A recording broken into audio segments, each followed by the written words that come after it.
Hello बच्चों, मैं हूं विशाल सर। एलबी शिक्षण संस्थान में आपका स्वागत है। चलिए, कक्षा 11 के रसायन विज्ञान के टॉपिकों में हम और आगे बढ़ते हैं, लेकिन उससे पहले पुराने टॉपिकों में कुछ चर्चा करते हैं।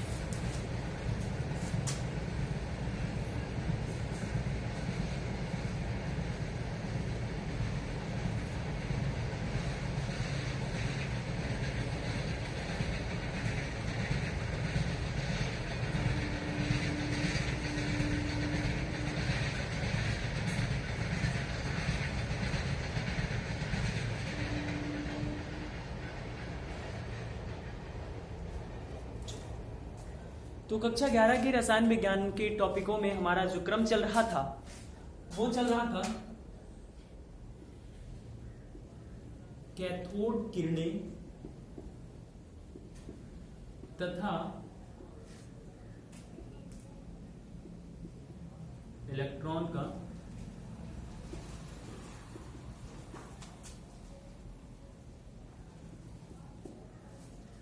कैथोड किरणें तथा इलेक्ट्रॉन का खोज, यही टॉपिक हमारा चल रहा था। इसी टॉपिक के रेफरेंस में हम लोग पढ़ रहे थे।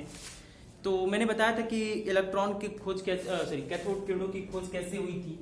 जूलियस प्लकर नाम के एक वैज्ञानिक थे। उन्होंने क्या किया था, निर्वात का एक ऐसे वैक्यूम का एक ऐसे कांच की नली ली थी, जिसे हम लोग विसर्जन नली कहते हैं। इसके दोनों साइड में एक कैथोड की एक एनोड थी।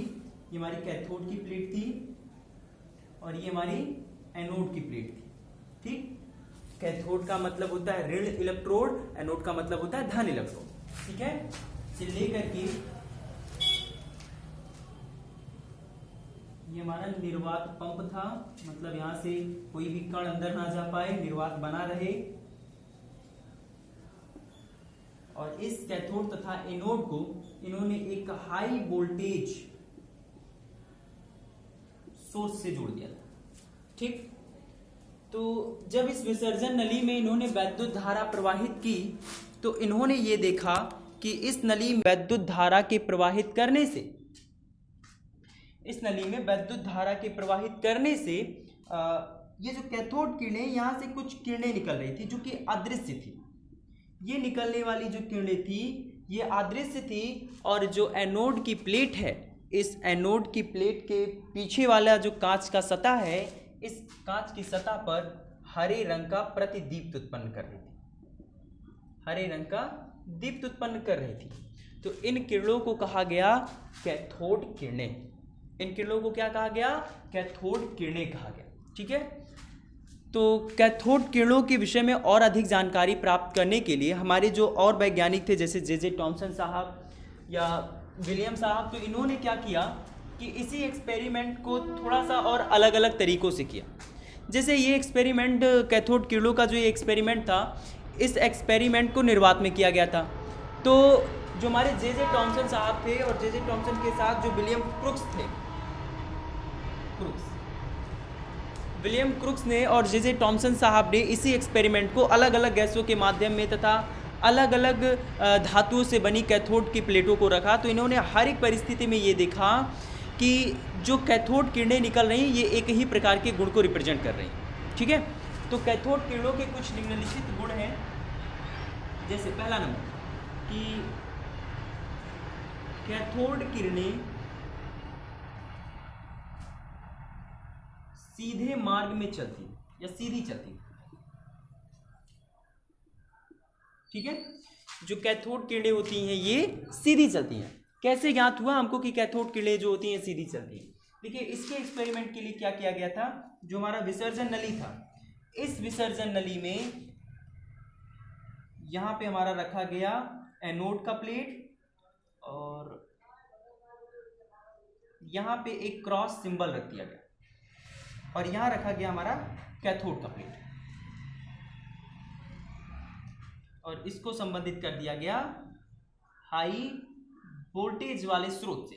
ठीक, अब क्या हुआ कि अब जब इस हाई वोल्टेज से, ये हमारा एनोड था और ये हमारा कैथोड था, अब यहां से जब वैद्युत धारा भेजना शुरू किया गया तो यहां से वो किरणें निकलने लगी। ये निकलती हुई किरणें जो यहाँ पे क्रॉस सिंबल रखा था उसके अभिलंबवत होकर के गुजर जा रही थी। मतलब ये जो ऊपर से किरण चली जा रही थी और ये नीचे से किरण चली जा रही थी। चूंकि ये सामने वाली सतह पर हरे रंग का प्रतिदीप्त उत्पन्न करती हैं, तो प्रतिदीप्त में ये क्रॉस का चिन्ह यहाँ साफ साफ बनने लगा। मतलब एज एग्जाम्पल जैसे समझिए कि मान लो जैसे ये जो कैथोड किरणें ये टॉर्च की किरणें हैं। अगर टॉर्च की किरणों में ऐसे टॉर्च की किरणों के सामने अपना ऐसे हाथ ले और अब टॉर्च ऑन कर दो तो इस हाथ का प्रतिबिंब बन जाता है ना, पीछे जो भी सतह रहेगी उस सतह बन जाता है ना। उसी प्रकार से यहाँ से जो किरणें निकल रही थी, अदृश्य किरणें, कैथोड किरणें, ये किरणें इस क्रॉस के तल के अभिलंबित होकर के गुजर जा रही थी और वो सामने वाली सतह पर क्रॉस की प्रतिछाया बना रही थी। तो इससे हमें ये पता चलता है कि अगर कैथोड किरणें सीधी नहीं चलती तो ये घटना नहीं होती। इसके बाद दूसरी बात ये कि कैथोड किरणें सूक्ष्म कणों से मिलकर के बनी। कैसे पता चला? कैथोड किरणें सूक्ष्म कणों से मिलकर बनी। देखिए कैसे ज्ञात हुआ हमको कि जो कैथोड किरणें होती है सूक्ष्म कणों से मिलकर के बनी होती है। देखिए उसके लिए एक्सपेरिमेंट किया गया कि ये हो गया हमारा विसर्जन नली, ये हो गया हमारा कैथोड का प्लेट, ठीक है, और ये हो गया हमारा एनोड का प्लेट। अब इसके बीच में क्या किया गया, एक व्हील चक्र रख दिया गया ऐसे संबंधित करके, ये एक व्हील रख दिया, कैथोड एनोड, इस तरीके का एक सिस्टम बनाया गया। और अब इस सिस्टम में जब वैद्युत धारा भेजा गया तो कैथोड से किरणें निकलना शुरू हुई, और जब कैथोड से किरणें निकलना शुरू हुई तो ये देखा गया कि ये व्हील घूम गया था। ठीक, ये व्हील क्या हुआ, ऐसे जब किरणें इस पर पड़ने लगी तो ये व्हील ऐसे घूम गया था। तो ये तभी संभव था जब कैथोड से निकलने वाली किरणें कणों से मिलकर के बनी। अगर कण नहीं होता, जैसे एज एग्जाम्पल सूर्य का प्रकाश भी तो एक किरण है, इस किरण में ले जाकर के कितनी हल्की से हल्की वस्तु रख दो, अगर हवा ना चले तो क्या उस सूर्य की किरण से हमारा जो वो वस्तु जो आप सबसे हल्की वस्तु लिए रहोगे वो हिलने डुलने लगेगी? टॉर्च की लाइट ऐसे जला दो, पेंच ले लो एक ठो, तो पेंच क्या अगर हवा ना चले तो अपने आप उस प्रकाश उस टॉर्च की लाइट से हिल जाएगी? बिल्कुल नहीं। ऐसा तभी होता है जब कण आते हैं, बात समझ रहे हैं? ठीक है, तो जब ये कण ऐसे कैथोड से निकलने वाली किरणों में अगर कण नहीं उपस्थित होता तो ये व्हील नहीं घूमता, ये जो हमारा चक्र था ये नहीं घूमता। तो इसे कैथोड से किरणें निकली तो हम ये देख रहे हैं कि ये चक्र घूम रहा है।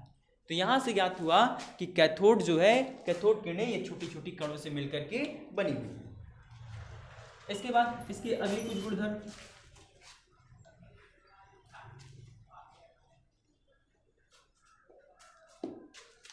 नंबर तीसरा, कैथोड किरणें वैद्युत क्षेत्र तथा चुंबकीय क्षेत्र से प्रभावित होती है। कैथोड किरणें वैद्युत क्षेत्र तथा चुंबकीय क्षेत्र से प्रभावित होती है। कैसे? चलिए देखते हैं। देखिए, जब कैथोड किरणें निकल रही थी तो ये निकलने वाली सभी कैथोड किरणें ऋण प्लेट से निकल रही थी और वो धन प्लेट पर जा रही थी। तो जब हम किसी भी वैद्युत क्षेत्र में कैथोड किरणों को गुजारते हैं तो हम ये देखते हैं कि वैद्युत क्षेत्र बनाने के लिए हमको दो प्लेटों की आवश्यकता पड़ती है, दो इलेक्ट्रोडों की आवश्यकता पड़ती है, एक पॉजिटिव दूसरा नेगेटिव। तो जब वहाँ पे कैथोड किरणों को गुजारा गया वैद्युत क्षेत्र में तो हम ये देखते हैं कि जो पॉजिटिव वाले इलेक्ट्रोड थे, कैथोड किरणें उन पॉजिटिव वाले इलेक्ट्रॉनों पर जाकर के पॉजिटिव वाले जो इलेक्ट्रोड थे उन इलेक्ट्रोडों पर वो पहुँच करके प्रतिदीप्त बना रही थी। बात समझ भाई? और जब हम उसको चुंबकीय क्षेत्र से गुजारती हैं तो जो हमारे कैथोड किरणें हैं चुंबकीय क्षेत्र में भी वो विक्षेपित हो जाती हैं, अपना मार्ग बदल देती हैं। बात समझ में आई? ठीक है, तो ये तीसरा गुण हो गया। एंड हमारा अगला गुण है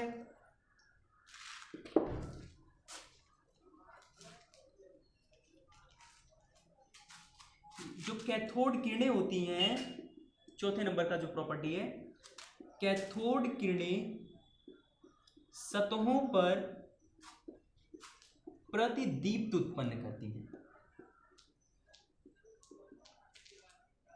उत्पन्न करती है। मतलब अगर कैथोड किरणों को हम किसी सतह पर भेज दें तो हम ये देखेंगे कि वहां पे प्रतिदीप्त जैसे जुगनू होता है उसी की तरह में लाइटिंग उत्पन्न करती है। बात समझ गई? ठीक है। एंड इसकी अगली प्रॉपर्टी होती है कि अगर हम कैथोड किरणों को किसी धातु की पतली पन्नी पे कैथोड किरणों को यदि पतली धातु की पन्नी से गुजारें तो किरणें पन्नी को बेधकर आगे बढ़ जाती हैं। ठीक, पन्नी को बेधकर आगे बढ़ जाती हैं। देखिए ये प्रॉपर्टी क्या है, जैसे अगर धातु की कोई पतली पन्नी रहे, बहुत पतली सी पन्नी रहे धातु की, तो जब हम उस पर कैथोड किरणों को गिराएंगे तो कैथोड किरणें जब उस पर गिरेंगी तो वो उनको बेधकर आगे बढ़ जाता है। बात समझ में? तो ये कैथोड किरणों की प्रॉपर्टी होती है। अगली प्रॉपर्टी होती है छठी, कैथोड किरणें धातु की पन्नी पर ताप दीप्त उत्पन्न करती है। इसका मतलब क्या है? इसका मतलब ये है कि अगर हम कैथोड किरणों को ले करके किसी, जैसे एज एग्जांपल कैथोड किरणें हैं, उनको कोई पतली सी धातु की पन्नी रख दिया जाए, चाहे सोने की पन्नी हो चाहे टंगस्टन की हो, किसी की भी हो, अगर हम उस पर कैथोड किरणों को गिरा रहे हैं तो ये कैथोड किरणें चूंकि ये कणों से मिलकर के बनी होती हैं तो कणों की जो गतिज ऊर्जाएं होती हैं वो वहाँ जा करके ऊष्मा के रूप में परिवर्तित हो जाती है। तो धीरे धीरे वो जो जहाँ कण हमारे जा करके गिर रहे होते हैं, जहाँ टकरा रहे होते हैं, वहाँ का जो धातु का भाग होता है, धातु का भाग ताप से लाल हो जाता है। बात समझ में? तो उसी को कहा जा रहा है कि धातु की पतली पन्नी ताप दीप्त उत्पन्न करती है। ठीक है। इनकी अगली प्रॉपर्टी है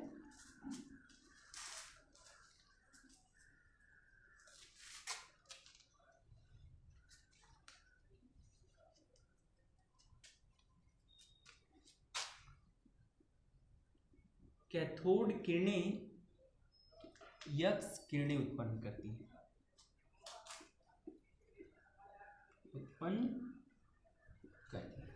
ठीक है।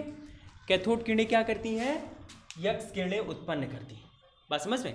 तो ये हो गया हमारे कैथोड किरणों के कुछ गुणधर्म। अब इसके बाद का जो हमारा टॉपिक है, इस टॉपिक का नाम है केनाल की किरणें। चलिए देखते हैं हमारे अगले टॉपिक को।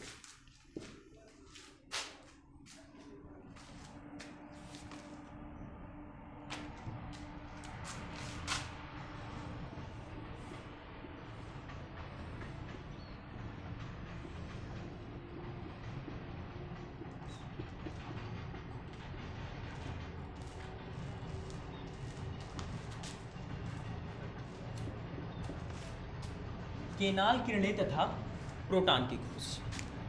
देखिए केनाल किरणें तथा प्रोटॉन की जो खोज है, चलिए इस टॉपिक को हम पढ़ते हैं। एक वैज्ञानिक थे गोल्डस्टीन।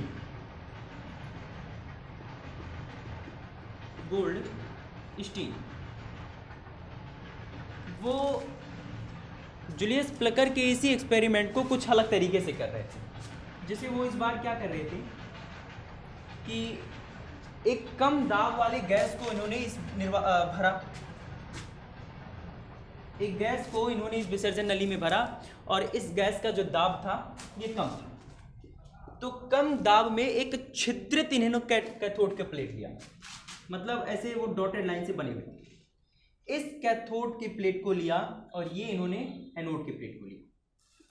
अब इन्होंने जब वैद्युत धारा इस कंडीशन में प्रवाहित की तो इन्होंने देखा कि छिद्रित कैथोड से जो कैथोड किरणें निकल रही हैं ये तो पॉजिटिव इलेक्ट्रोड की तरफ बढ़ रही हैं, लेकिन साथ ही साथ छिद्रित भाग से भी कुछ किरणें निकल करके कैथोड की प्लेट के पीछे भी एक दीप्त उत्पन्न हो रहा है।